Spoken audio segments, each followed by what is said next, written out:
কালিমার দাওয়াত দিলেন, নবীজিকে তারা বরদাস্ত করতে পারলো না। বৃষ্টির মতো পাথর মারা শুরু হয়ে গেল নবীজির কোমল দেহে। আমার নবীজির হাতটা ছিল তুলার মতো নরম। আমার নবী এত সুন্দর মানুষ ছিলেন, যার মতো করে পৃথিবীর কাউকে বানানো হয় নাই। মাথার রক্তগুলো গড়ে গড়ে পায়ের তলা পর্যন্ত চলে আসলো, জুতার তলার সঙ্গে পায়ের তলার জমাট বেঁধে গেল। আমার নবীজি মুখ থুবড়ে পড়ে গেলেন, সেন্সলেস হয়ে থাকলেন বেশ কিছুক্ষণ, নড়াচড়া নাই। সবাই ভাবলো মুহাম্মদ বুঝি মারা গেছে। কিছুক্ষণ পর আমার নবীজির হোঁশ ফিরে আসলো। আস্তে করে চিন্তা করলেন, এই জায়গায় বেশি সময় কাটিয়ে দিলে এই চিত্রের কথা, এই সমস্ত বিষয়টা আবু জেলের কানে চলে যাবে, ওরা হাস্যকর এটা বানায় ফেলবে। আমি নবীজি আর দেরি না করি সেই জায়গা থেকে আস্তে করি চতুর্দিকে তাকায় যখন দেখলেন কেউ নাই, একটা দৌড় মারলেন। একটা দৌড় মেরে আর চলতে পারেন না। আস্তে আস্তে তার 3 দিন লেগে গেছে। নবীজি কিছু খান নাই, 3টা দিনের পেট ফাঁকা আমার নবীজির। 3টা দিন 3টা রাত চলে গেছে। আমার নবীজি সামনের দিকে সে আর পারতেছেন না। সামনে দেখলেন একটা আঙ্গুরের বাগান। আমার নবীজি আঙ্গুর বাগানের মধ্যে ঢুকে গেলেন, আর পারলেন না, চিত হয়ে পড়ে গেলেন, মাথা সেন্সলেস হয়ে পড়ে গেলেন। ওই আঙ্গুর বাগানের একজন কেয়ারটেকার দূর থেকে লক্ষ্য করে দেখে কোন যুবকজনক চিত হয়ে পড়ে আছে। সামনের দিকে গিয়ে দেখে সুন্দর যুবক, কিন্তু রক্তাক্ত চেহারা। এই যুবকটা রাসূলকে চিনতে না পারলেও দয়া হলো। আঙ্গুরের গাছ থেকে কয়েকটা আঙ্গুর পেরে নিয়ে মোটা হাতে চিপি মোটে একটা গ্লাস আঙ্গুর রস করে আমার নবীর হাতে দিয়ে বলছে, ও যুবক, এই আঙ্গুরের রসটা তুমি পান করো, তাছাড়া তুমি মরে যাবা, রক্ত শূন্যতায় ভুগতেছো। আমার নবীজি মুস্কে একটা হাসি মারলেন, মুস্কে হাসি মেরে গ্লাস হাতের মধ্যে নিয়ে বিসমিল্লাহ বলে সেবন করলেন, 3 ঢোকে পান করলেন। এরপর আলহামদুলিল্লাহ বলে বলছেন, যুবক তোমাকে ধন্যবাদ, তোমার নাম তো আদ্দাস। সঙ্গে সঙ্গে যুবক বলে, এই লোকটার সঙ্গে দেখা হলো না কোনোদিন, আমাকে আদ্দাস আমার নামটা জানলো কেমনে? সঙ্গে সঙ্গে বলছে, আদ্দাস মনে মনে কি চিন্তা করো, তোমার বাড়ি তো নিনোয়া নামক এলাকায়, আমার বাড়ি নিনোয়া আপনাকে কে বলে দিল? সঙ্গে সঙ্গে আদ্দাস আশ্চর্য হয়ে বলছে, আমার নামটা আদ্দাস, আপনাকে কে বললো আমার বাড়ি নিনোয়া? আপনাকে কে বললো? আমি তো আপনার সঙ্গে কোনোদিন পরিচয় হই নাই। আমার নবী যেবার মুস্কি হাসি মেরে বলছেন, তোমার বাড়ি যে গ্রামে, আল্লাহ নবী ইউনুসের বাড়ি সেই গ্রামে। আপনি আল্লাহ নবী ইউনুসকে চিনেন কেমনে? এবার রাসূল বলছেন, আদ্দাস রে, একজন নবীর কাছে তার একজন নবীর খবর থাকতেই পারে। যেরকম সুবহানাল্লাহ। এবার আদ্দাসের বুঝতে দেরি হলো না। আদ্দাস আশ্চর্য হয়ে এবার বলছে, মুহাম্মদ রে, বুঝতে পেরেছি, চিনতে পেরেছি তুই যে আল্লাহর নবী, কোনো সন্দেহ নাই। আদ্দাস ছিল খ্রিস্টান। খ্রিস্টানি কায়দায় হাত 2টা আগায় দিয়া নবীর কপালে, নবীজির পায়ের কাছে গিয়ে চুম্বন করে তাকে ধন্য করবেন। আদ্দাস আমার নবীজি খপ করে 2টা হাত ধরে বলছে, আদ্দাস তুমি কাকে সেজদা দিচ্ছ? এই মস্তক তো কারো জন্য নয়, এই মস্তক একমাত্র হবে কার জন্য? আসতে বলবেন না, কার জন্য? আর আমার দেশে কিছু মাজার পূজারী, কিছু দরবার পূজারী আছে যারা মস্তকটা পায়ে নিয়ে নেয়, লাঠি দিয়ে পিটাইয়া পা গুলো ভাঙা দরকার, ঠিক কিনা? আমার নবীজি শক্ত করে ধরে বুকের সঙ্গে বুক লাগাইয়া যুবক আদ্দাসকে বুকের সঙ্গে আলিঙ্গন করে বলছেন, আদ্দাস রে, যা বলেছো, যা করেছো আর করা যাবে না। আদ্দাসের বুঝতে দেরি হলো না। আদ্দাস বলে ফেললো, লা ইলাহা ইল্লাল্লাহু মুহাম্মাদুর রাসূলুল্লাহ। নবীজি মক্কায় চলে আসলেন। মক্কায় এসে টিকতে পারলেন না। সাহাবায়ে কেরামকে কিছু বললেন, জাফর চলে যাও আবিসিনিয়ায়। কোথায় চলে যাও? আবিসিনিয়ায় চলে যাও। আমার চাচাতো ভাই জাফর আবিসিনিয়ায় চলে যাও। আমার নবীজি কিছু সংখ্যক সাহাবীকে পাঠায় দিলেন। নবীজি শেষ পর্যন্ত টিকতেই পারলেন না। দারুন নাদওয়ার বৈঠকে চূড়ান্ত সিদ্ধান্ত হয়ে গেছে, যে কোনো মূল্যে মুহাম্মাদের লাশ কে আনবে, কল্লাটা কে কেটে আনবে। নবীজি কাউকে ঠকিয়েছেন, নবীজির কারো বাড়িতে আগুন লাগিয়ে দিয়েছেন, নবীজি কাউকে শক্ত কথায় কথা বলেছেন। আমার নবীজি কিছুই করলেন না, কিন্তু হত্যার হুলিয়া জারি হলো কেন? আমার নবীজির একটাই বক্তব্য ছিল, এই জমিনে, এই পৃথিবীতে কারো শাসন চলবে না, কারো আইন চলবে না, কারো বিধান চলবে না, একমাত্র বিধান চলবে কোরআনের বিধান, আল্লাহর বিধান, ঠিক কিনা? এই আল্লাহর বিধানকে যারা আল্লাহর জমিনে কায়েমের জন্য যারা সংগ্রাম করবে, আল্লাহ সেই শ্রেণীকে ভালোবাসবেন। এটা হচ্ছে 1 নম্বর শ্রেণী। আরো আছে কয়টা? 7টা, একটা করে শুনবো, জোরে বলি ইনশাআল্লাহ। আমার নবীজি মক্কায় টিকতে পারলেন না। নবীজি মক্কা ছেড়ে হিজরত করলেন কোথায়? চলে গেলেন? মদিনায় চলে গেলেন। মদিনায় গিয়ে কি আরামে থাকতে পারলেন নাকি? আরামে থাকতে পারলেন না। আবু জেল মক্কার মানুষ ছুটে চলে গেছে রাসূলকে মেরে ফেলার জন্য মদিনার কাছাকাছি বদর নামক প্রান্তরে। বদরে চলে গেছে। রাসূলকে দুনিয়া থেকে নিশ্চিহ্ন করার জন্য, দুনিয়া থেকে চিরতরে নির্মূল করার জন্য রাসূলকে বাঁচাবেন আবু জেহেল। কারণ মক্কায় মদিনায় গিয়ে সে শক্তি শেল্টার নিচ্ছে, আমাদেরকে দমন করে ফেলবে, চলো আমরা ওখানে গিয়ে তাকে মেরে আসি। 1000 সৈন্য নিয়া অথবা সাইবা, মুগীরা, ওয়ালিদ কাট্টা কাফেরদেরকে সঙ্গে করে নিয়ে চলে গেছে এমন মাসে, যে মাসটা হলো রোজার মাস, রমজান মাসে। যখন বদর নামক প্রান্তরে চলে গেছে, আমার নবীজি বলছেন, সাহাবীরা রে, আমার শিশু ইসলামটাকে তারা রক্ষা করতে দিচ্ছে না। কোন কোন সাহাবী আছো, কারা কারা আছো আল্লাহর পথে সৈনিক হবে? কার সৈনিক? আসতে বলেন, কার সৈনিক? আল্লাহ কাকে ভালোবাসেন? আল্লাহ কাকে ভালোবাসেন? সৈনিককে। কাকে ভালোবাসেন? আল্লাহর পথের সৈনিক কারা কারা হবে? আসো, কে কে আছো? নবীজি সবেমাত্র কিছু সংখ্যক সাহাবী নিয়ে তিনি মদিনার দিকে হিজরত করেছেন। কারো বউ নাই, কারো ছেলে নাই, কারো পরিবারের কেউ নাই, ব্যবসা বাণিজ্য সব রেখে মদিনায় কেবল চলে আসছেন। আমার নবীজি এই প্রস্তাব দেওয়া মাত্র সামনে দাঁড়িয়ে বলছেন, ইয়া রাসূলুল্লাহ, সামনে আমাদেরকে দেখতে পাচ্ছেন, আপনি আমাকে যে অর্ডার করবেন সেই অর্ডার আমরা মানব। আপনি যখন যা বলবেন আমরা শুনতে তখন আমরা বাধ্য হয়ে যাব, কোনো উপায় নাই, কোনো পন্থা নাই। কারণ জান্নাত পেতে হলে আল্লাহর প্রিয় হতে হবে, আল্লাহর সৈনিক হতে হবে। জোরে কোন সুবহানাল্লাহ।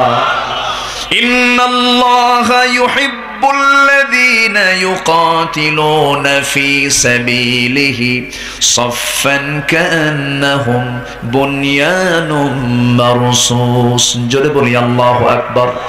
আমার ভাইরা, আমার বন্ধুগণ, আমার নবীজি সৈনিক সংগ্রহ করতে করতে 313 জন যখন মিলে গেল, ঘোড়া নাই, ঘোড়া মাত্র কয়েকটা, অশ্বারোহী কয়েকজন, অস্ত্র নাই, অস্ত্রগুলো ভোঁতা হয়ে গেছে, অস্ত্রগুলো পুরাতন হয়ে গেছে, জং ধরে গেছে।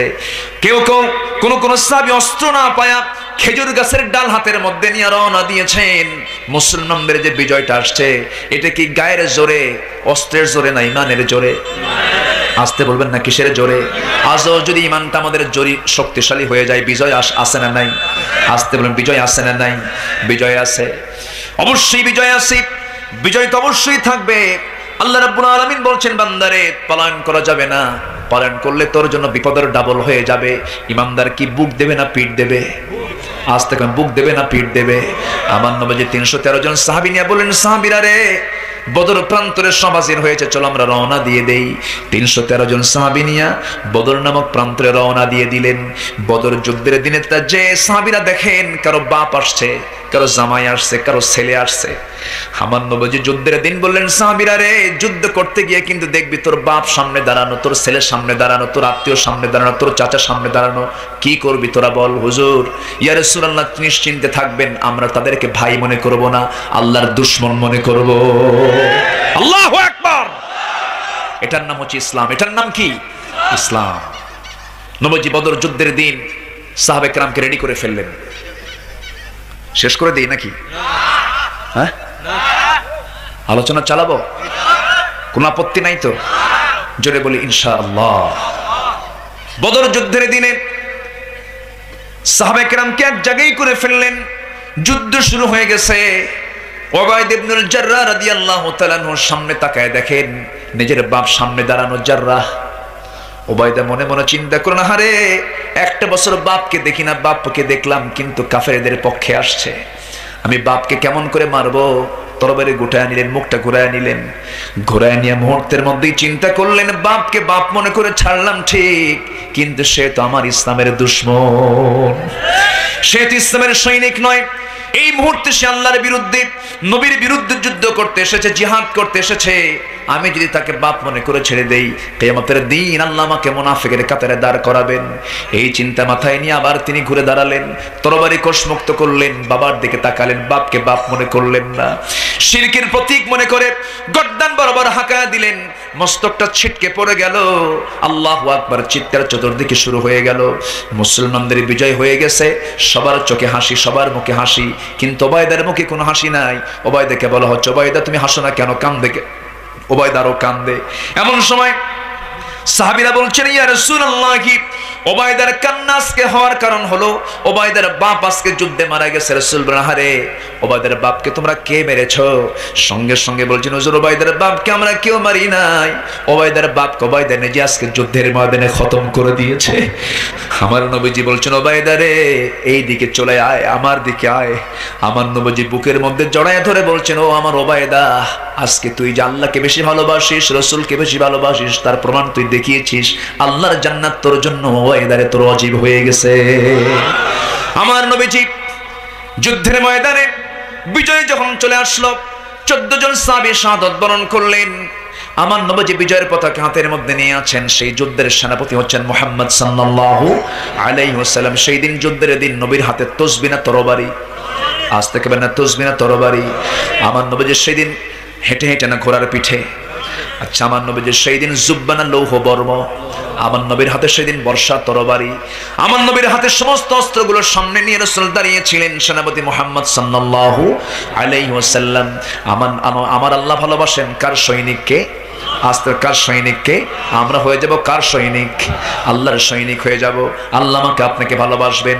আমার নবীজি সেই যুদ্ধের ময়দানে, যুদ্ধ যখন শেষ হয়ে যাবে, যুদ্ধ শেষ হয়ে গেছে, মুসলমানদের বিজয় হয়ে গেছে, কাফের মুশরিকরা 70 জন জাহান্নামে চলে গেছে। বদর কূপের মধ্যে রাসূল সবাইকে ফেলে দিতে বললেন, এদেরকে কূপের মধ্যে ফেলে দে। 70 জনের লাশ কবরের মধ্যে, ওই কূপের মধ্যে ফেলে দেওয়া হলো। 14 জন লাশকে, 14 জন সাহাবীকে সমাহিত করা হলো, কবরস্থ করা হলো, তাদের জানাজা রাসূল পড়ায়া দিলেন। 13 জন যুদ্ধের ময়দানে মারা গেছে। আর একজন সাহাবী রক্তাক্ত হয়েছিলেন, রক্তক্ষরণ হচ্ছিল, মারা যান নাই, যাওয়ার পথে মারা গেলেন। রাসূল বলছেন, সাহাবীরা রে, যেই ইমানদারের যেই জায়গায় মৃত্যু হবে সেই জায়গায় তার কাফন দাফন হবে, দেরি করো না। তোমরা কাফন দাফনের জন্য ওই 2 পাহাড়ের চিপায় কবরটা খনন করো। 2 পাহাড়ের চিপায় কবর খনন করে লাশটা রেখে রাসূল মদিনার দিকে রওনা করলেন। আমার ভাইয়েরা, সেই যুদ্ধের দিনে 70 জন কাফের বন্দী হয়েছিল, কুরাইশরা বন্দী হয়েছিল। সেই বন্দীর মধ্যে কারো চাচা, কারো জামাই, কারো ছেলে, কারো ভাগিনা, কারো ভাতিজা, কার আপন ভাই, কার আপন চাচা, আপন মামা, সব আত্মীয় স্বজন। আমার নবীজির ভাগ্যে পড়েছিল 2 জন। আমার নবীজির আপন চাচা আব্বাস ছিলেন, আমার নবীর আপন জামাই, বড় জামাই আবুল আসও ছিল। আবুল আস বন্দী হয়ে গেল, আব্বাস রাদিয়াল্লাহু আনহু বন্দী হয়ে গেল। সেই সময় তিনি ইসলাম কবুল করেন নাই, 2 জনে পরবর্তীতে ইসলাম কবুল করেছেন। আমার নবীজি শুনতে পেলেন নিজের চাচাও অ্যারেস্ট হয়েছেন, যুদ্ধবন্দী হয়েছেন। আমার নবীর কাছে একজন সাহাবী সংবাদ দিলেন, ইয়া রাসূলুল্লাহ, যুদ্ধের নীতি অনুযায়ী সমস্ত যুদ্ধবন্দীদেরকে আমরা পিঠ মোড়াতে বেঁধে দিয়েছি এবং তাদের জন্য খেজুর দিয়েছি, কিন্তু আপনার জামাই এবং আপনার চাচার জন্য দড়িটার বাঁধনটা একটু নরম করে দিয়েছি এবং খেজুর না দিয়ে উন্নত খাবার আমরা একটু রুটির ব্যবস্থা করেছি। আপনি কি খুশি হয়েছেন হুজুর? রাসূল বলছেন, শোনো, যুদ্ধের ময়দানেও কোনো প্রকার আত্মীয়করণ করা যাবে না।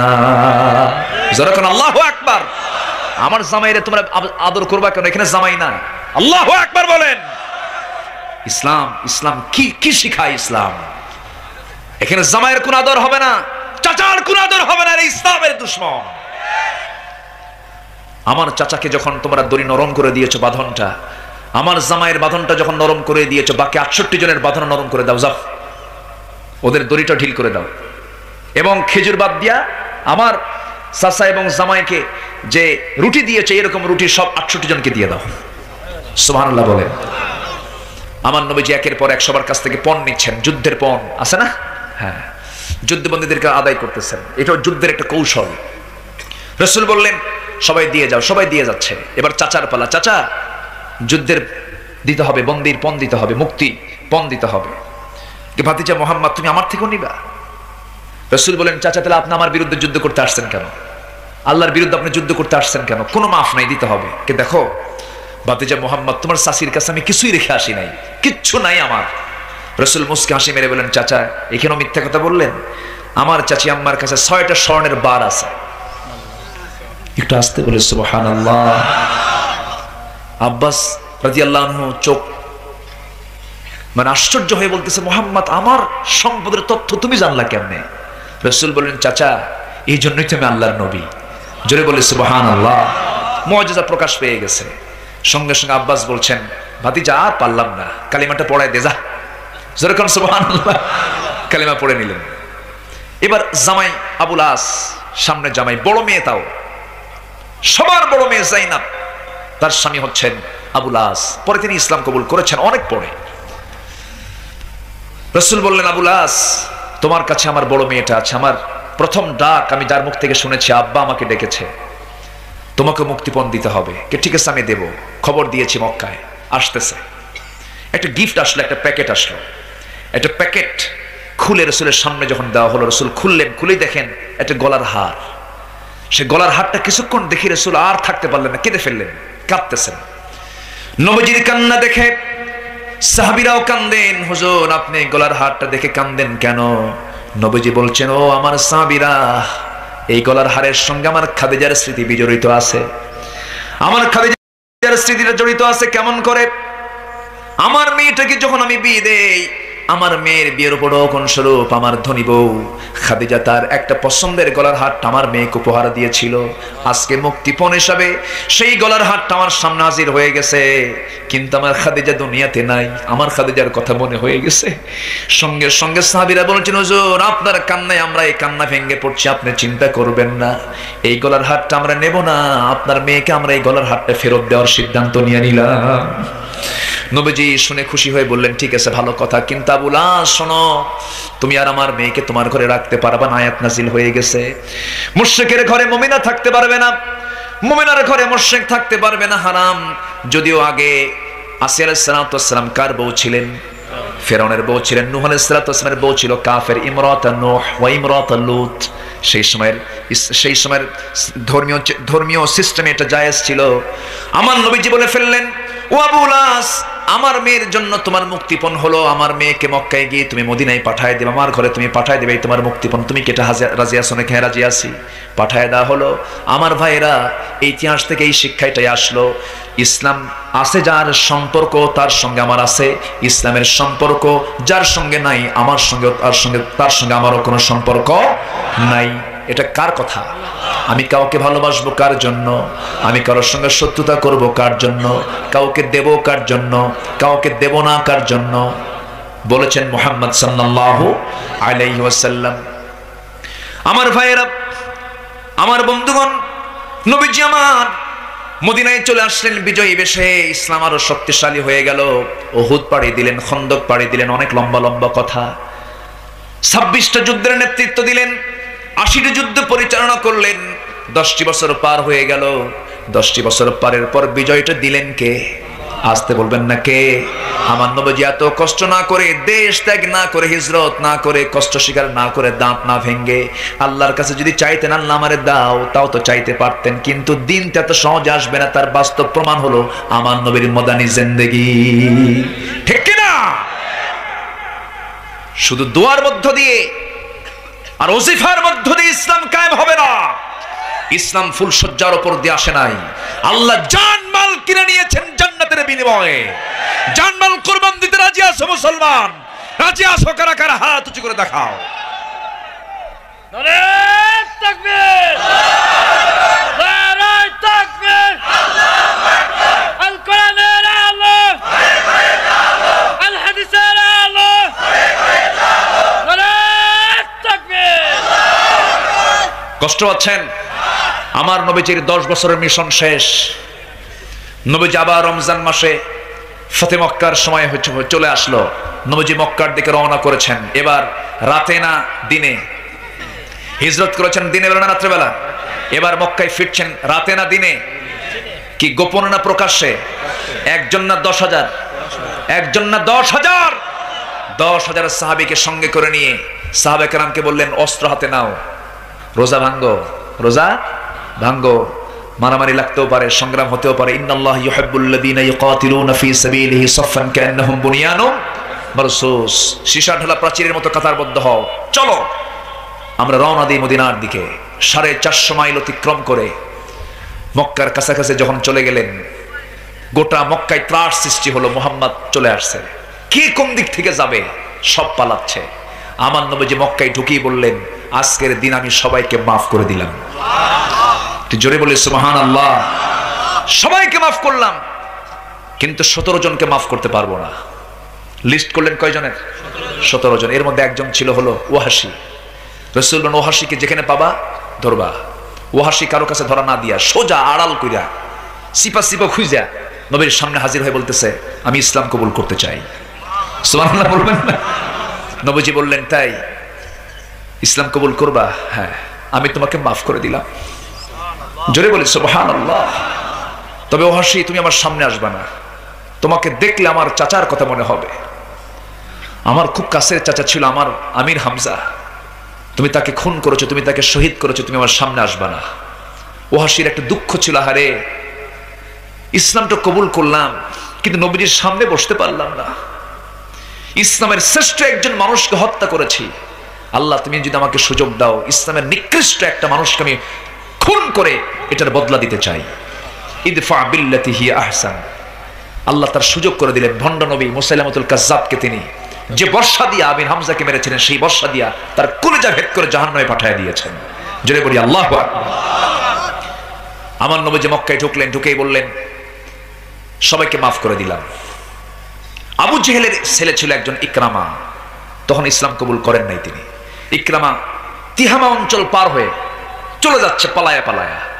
তার বউ এসে আস্তে করে এসে বলতেছে, ইয়া রাসূলুল্লাহ, আমি ইসলাম কবুল করতে চাই। কে? আমি ইকরামার স্ত্রী, আবু জেহেলের বেটার বউ। আবু জেহেলের কি বেটার বউ? আমি ইসলাম কবুল করতে চাই। তাই? হ্যাঁ, ইসলাম কবুল করলে তোমাকে মাফ করে দিলাম। সুবহানাল্লাহ বলেন। আচ্ছা আচ্ছা, ইকরামাকে কি মাফ করা যায়? সে যদি ইসলাম কবুল করতে চায় আমি যদি নিয়ে আসি? রাসূল বললেন, হ্যাঁ, সে তো আল্লাহর গোলাম, ইসলাম কবুল করলে কেন আল্লাহও তো তাকে মাফ করে দিলেন। জোরে বলে সুবহানাল্লাহ। রওনা দিয়েছেন স্বামীকে খোঁজার জন্য। স্বামী নাই। তিহামা অঞ্চল পার হয়ে গেছে। তিহামা অঞ্চল পার হয়ে একটা সামনে নদী পেল। নদী পেয়ে ইকরামা বলছেন, ও নদীর নৌকার মাঝি, আমাকে নদীটা পার করে দিবা নাকি? কত টাকা নিবা? যত টাকা লাগে তত টাকাই দেব। মাঝি বলে, টাকা দিয়ে পার করব না, কি দিয়া? কালেমা পড়। সুবহানাল্লাহ বলবেন না? ইকরামার মনটা খারাপ হয়ে গেল। হারে, ইসলামের কালিমার প্রচারটা কত দূর পর্যন্ত চলে এসেছে, অসহায় মনে হলো। অথচ ইকরামা, এমন কোন যুদ্ধ নাই, সমস্ত যুদ্ধে ইকরামা ছিল নবীর বিরুদ্ধে। সেই ইকরামা যখন নবীর সামনে হাজির হয়ে গেছে, রাসূল হাজির হওয়ার আগে বলেন, সাহাবীরা, বাবার জন্য ছেলেকে তোমরা গালি দিবা না, বাবার দোষ সন্তানকে দিবা না। বাপ যা করেছে, বাপ তার পাপ নিয়ে সে আল্লাহর সামনে হাজিরা দেবে। ইকরামা যদি ইসলাম কবুল করতে চায়, আমি ইকরামাকে অবশ্যই মাফ করে দেব। জোরে বলুন সুবহানাল্লাহ। আমার ভাইরা, যুদ্ধের বিজয় হয়ে গেল, মক্কা বিজয় হয়ে গেল। এবারে বেলাল, তিন কালোর এক কালো ছিলেন বেলাল। আল্লাহ তাআলা তিন কালো আল্লাহ পাক ইতিহাস বিখ্যাত করেছেন। এর মধ্যে এক নাম্বার হচ্ছেন লোকমান। এক নাম্বার কে বলেন? লোকমান নামে সূরা আছে না নাই? লোকমানের ওয়াজ ও কোরআন শরীফ আছে না নাই? আছে না? ওহুয়া ইয়াইদুহু, হ্যাঁ, ইয়া বুনাইয়া। দেখেন তার ওয়াজ কি। লোকমান ওয়াজ করেছেন, এমন ওয়াজ আল্লাহর কাছে এত পছন্দ হয়েছে, কোরআনে কোড হয়ে গেছে। আমাদের ওয়াজ তো ভাঙ্গাচুরা। আমাদের ওয়াজ নয় 50 বছর, 60 বছর, 100 বছর থাকবে, কিন্তু লোকমানের ওয়াজটা আল্লাহ পাক এত পছন্দ করেছেন, তার 13টা ওয়াজ কোরআনে ঢুকায় দিয়েছেন আল্লাহ তাআলা। জোরে বলে সুবহানাল্লাহ। সে ওয়াজগুলো শুনবেন, আজকে শুনবেন, সব শুনবেন। 12টা বাজে না? বাজুক, আলোচনা চলুক, হুজুর মরুক। 12টা বেজে গেল কখন? আমি তো আজকে, আমার তো মনে হচ্ছে যে আমি আরো আলোচনা করি। কোন আপত্তি আছে আপনাদের? আব্দুল আলিম ভাই কই আছেন? কি করব? চালাবো? জি, বলি ইনশাআল্লাহ। মুরব্বি কি করব বলেন? ওই যে একজন কোমর সই করছে, কি করব? শুনবেন? কোন আপত্তি নাই? বলি আলহামদুলিল্লাহ।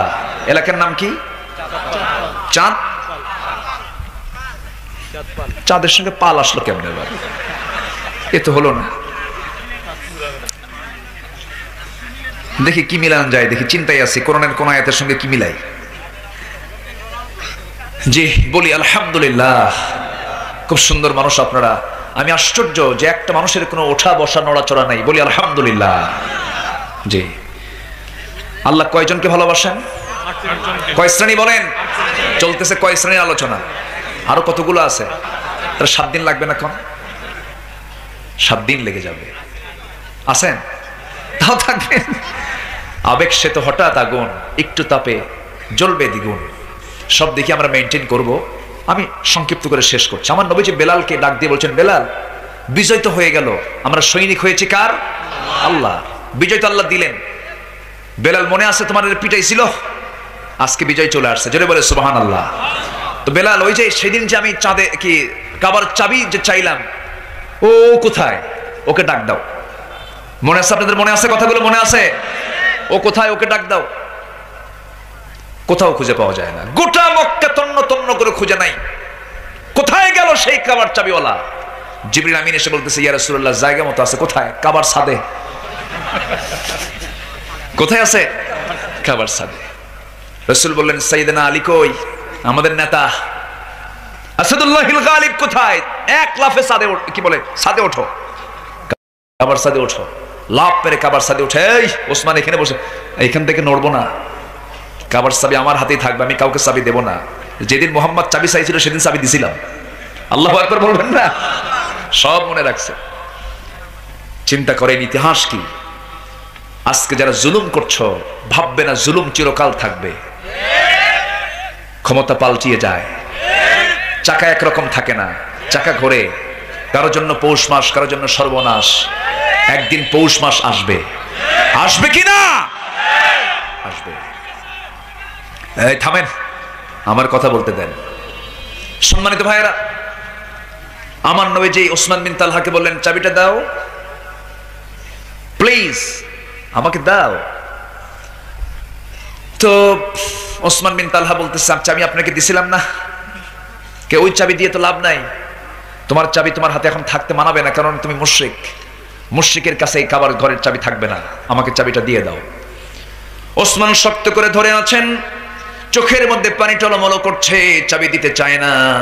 আল্লাহ পাক ওহী নাযিল করে জানিয়ে দিলেন, ইন্নাল্লাহা ইয়া'মুরুকুম আন তু'আদ্দুল আমানাতি ইলা আহলিহা।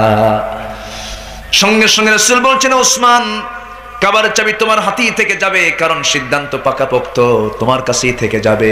ওসমান বিন তালহা বললেন, ইসলাম যে এত সুন্দর, আমি কি আর ইসলাম না গ্রহণ করে থাকতে পারি নাকি?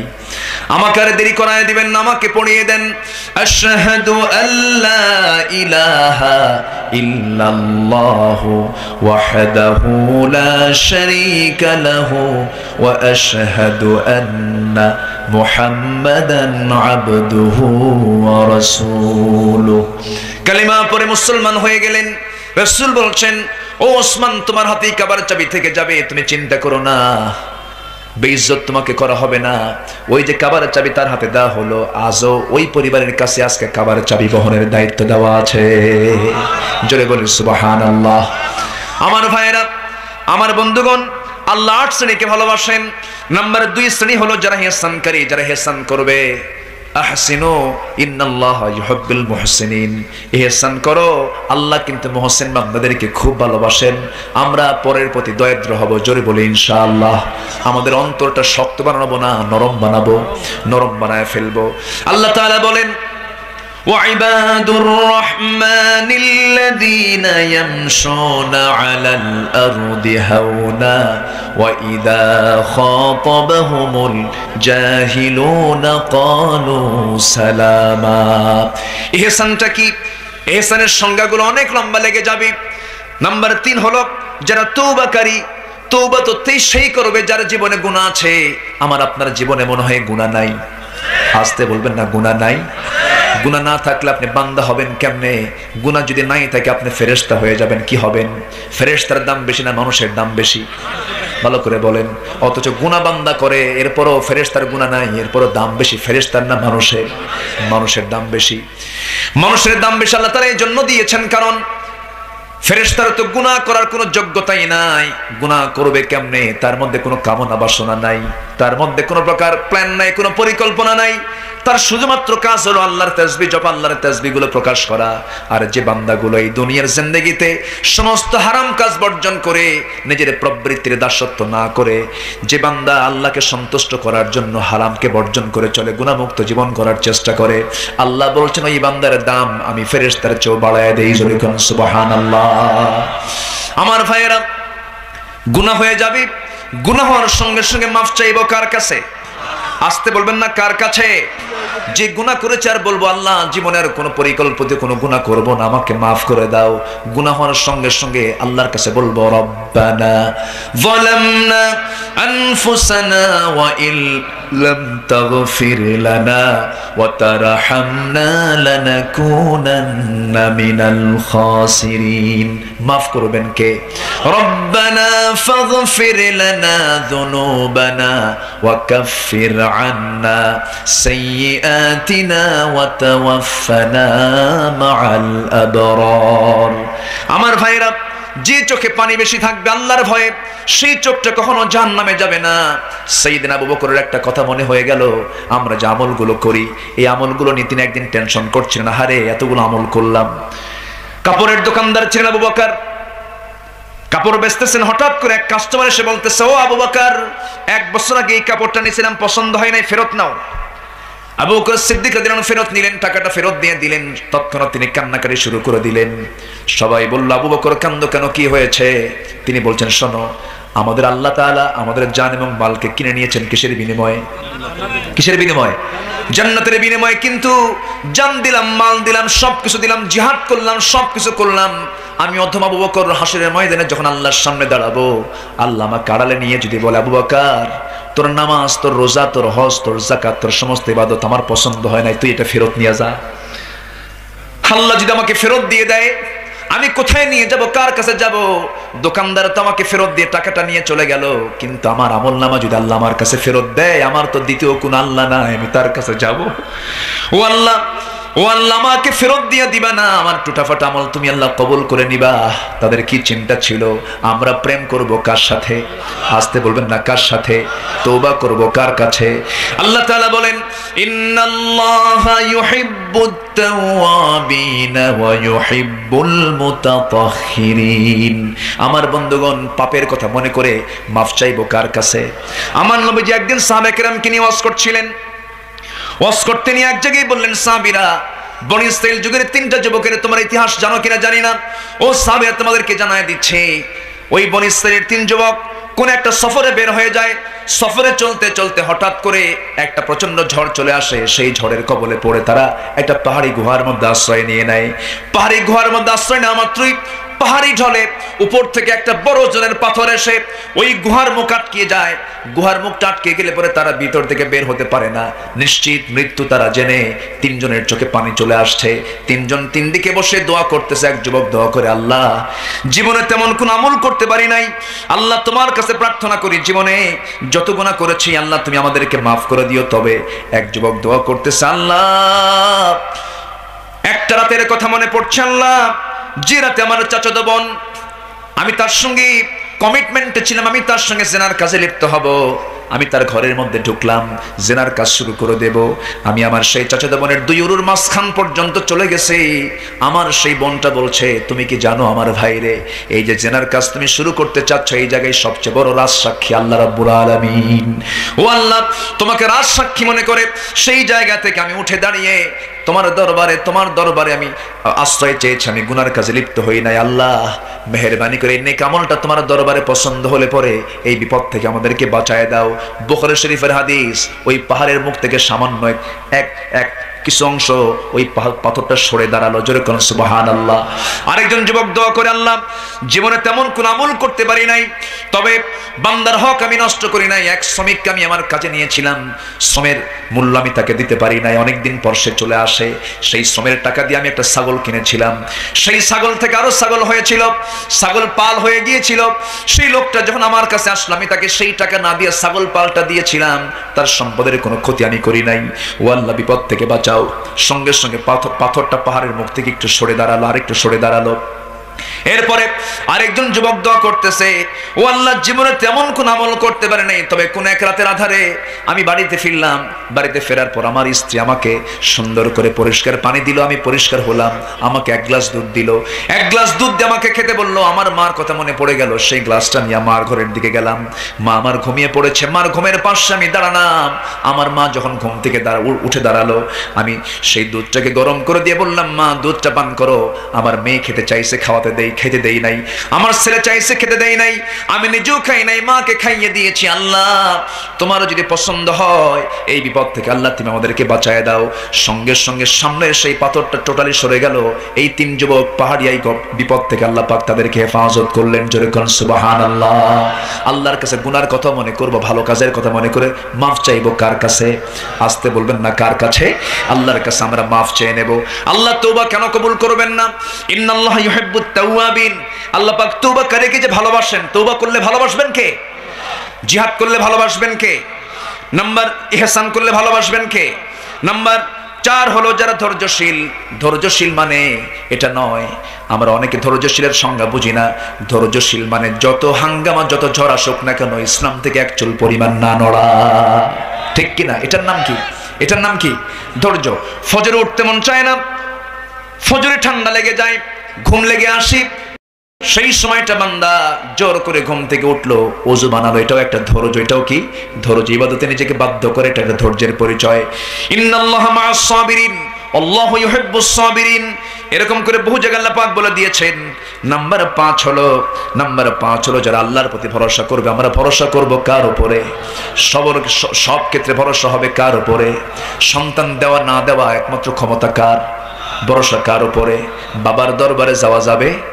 কোনো কারোর প্রতি ডিপেন্ড হওয়া যাবে? সন্তান দেবেন কে? সন্তান নেবেন কে? সন্তান দেবেন না কে? কার ক্ষমতা? ইয়াহাবু লিমান ইয়াশা ওয়া ইয়াহাবু লিমান ইয়াশা উয-যুকুর, তাই না? আল্লাহ যাকে ইচ্ছা ছেলে দেন, যাকে ইচ্ছা মেয়ে দেন, যাকে ইচ্ছা কিচ্ছু দেন না, এটা আল্লাহ তাআলার ক্ষমতা। আকিমা করে দেন, বন্ধা করে দেন। এরপরে আল্লাহ তাআলা বলছেন ওই সমস্ত বান্দাগুলোকে আমি আল্লাহ ভালোবাসি।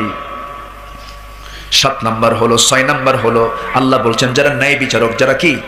ন্যায় বিচারক। এখন কি ন্যায় বিচার না অন্যায় বিচার? ন্যায় বিচার না অন্যায় বিচার? পরিবারেও ন্যায় বিচার দরকার আছে না নাই? আছে। পরিবার, সমাজে, সব জায়গায় ন্যায় বিচার দরকার। ন্যায় বিচার প্রতিষ্ঠা হলে সব ঠিক হয়ে যাবে। আর ন্যায় বিচার তখনই আসবে যখন সমাজে কি থাকবে? কোরআন থেকে যাবে। আমার ভাইয়েরা, নাম্বার 7 হলো যারা মুত্তাকি। যারা কি? মুত্তাকি। নাম্বার 8 হলো যারা পবিত্রতা অবলম্বনকারী। ইন্নাল্লাহ ইউহিব্বুত তাওয়াবিন ওয়া ইউহিব্বুল মুতাতাহহিরিন। এই 7টা গুণ যার মধ্যে অর্জন হয়ে যাবে আল্লাহ তাআলা তাকে ভালোবাসবেন। শুধু নয়, যাকে ভালোবাসা হবে তাকে জাহান্নাম না জান্নাত দেওয়া হবে, তার জন্য জান্নাত হয়ে যাবে। জোরে বলে সুবহানাল্লাহ। আল্লাহ কবুল করুন, আল্লাহ কবুল করুন, আল্লাহ কবুল করুন, আল্লাহ কবুল করুন। জোরে বলি আমিন। মন চাচ্ছে আরো কথা বলি, বলবো? আরো আগ্রহ আছে? লোকমানের ওয়াজ কয়টা? লোকমানের ওয়াজ কয়টা? ওইদিকে যাই, এখন শুরু করি। দেখেন কারো কোনো ক্লান্তি নাই। এখন তো আমি তো মহা মুসিবতে পড়ে গেলাম। হ্যাঁ, বলি আলহামদুলিল্লাহ। সবাই কি ফজর নামাজ পড়বেন? এশার নামাজ পড়েছি? বলি আলহামদুলিল্লাহ। যেটা হয়ে গেছে তখন কি বলতে হয়? আলহামদুলিল্লাহ। আর যেটা হবে কি? ফজর পড়বো আমরা। জোরে বলি ইনশাআল্লাহ। 5 ওয়াক্ত নামাজ কেউ ছেড়ে দেব না। কারা কারা একটা হাত তুলে দেখান।